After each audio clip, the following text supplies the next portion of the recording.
start with the end in mind, right? So we're gonna backwards map, and so that's our outer rim. And this is a TK through 12th grade image. So it's not all on your shoulders in first grade and kindergarten. You don't have to do all of this. We're one step in that process. But our goal is for our kiddos to get ready for college and careers and civic life in the 21st century. And if you think of that, it specifically says careers, because gone are the days where people, go to work at the factory at 22 and then they retire at 62. People are moving in and out of different professions all the time. We're preparing our kids for careers that don't even exist yet.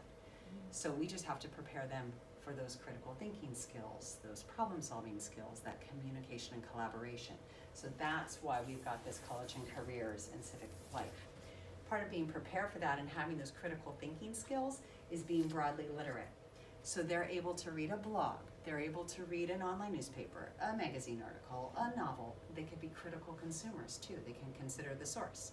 If I read something or see something on Fox News, I can consider the source and know how it's going to be tweaked.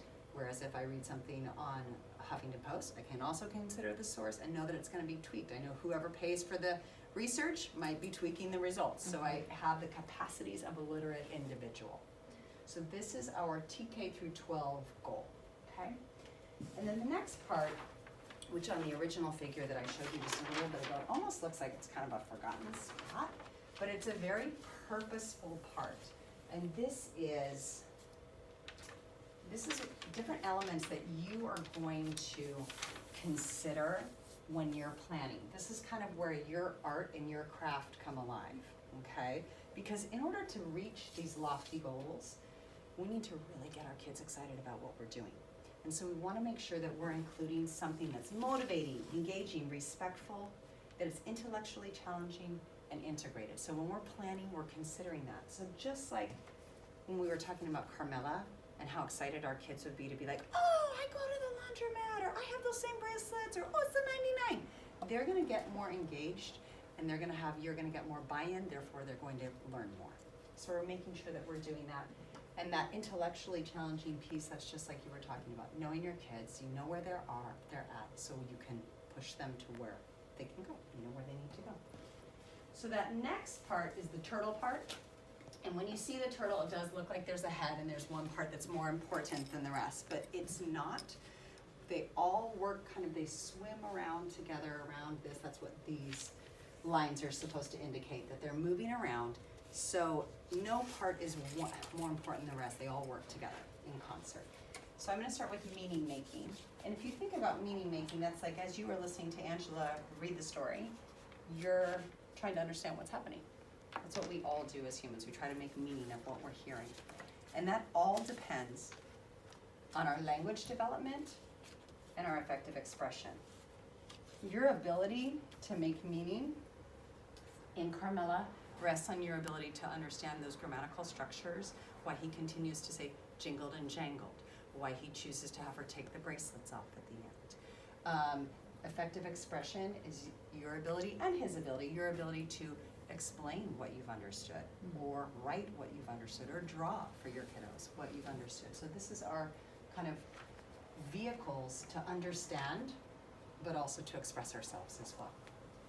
And then it all kind of connects to some sort of content. For this text, it was just literature. But it might connect to science, it might connect to art, but it's somehow you're making meaning from some sort of content. It could be just an illustration. And finally, foundational skills. And for you guys, this is your bread and butter as kinder and first teachers. But remember, this is a TK 12 document, so it's or figure. So we have to remind ourselves that everybody at some point might need to be supporting their kiddos with foundational skills. So swimming around, working in concert together.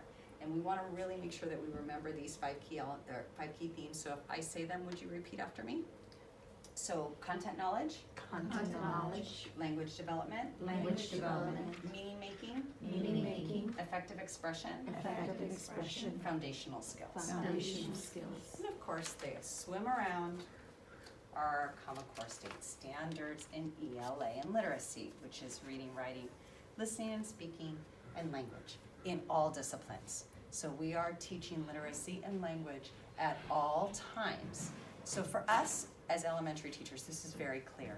But if you think about our secondary colleagues who are, I'm teaching integrated math, it might be a shift for them to remember that, well, but also in order to make meaning with your content, you have to have language, and for me to express how I solve the problem, you have to have language. So it is in all disciplines. And at the heart, we have our ELD standards, which are taught in tandem with our ELA standards, and they're used to amplify what we're doing here. So that is our circles of implementation. Like I said, I gave you everything. I did the whole thing, but clear as mud?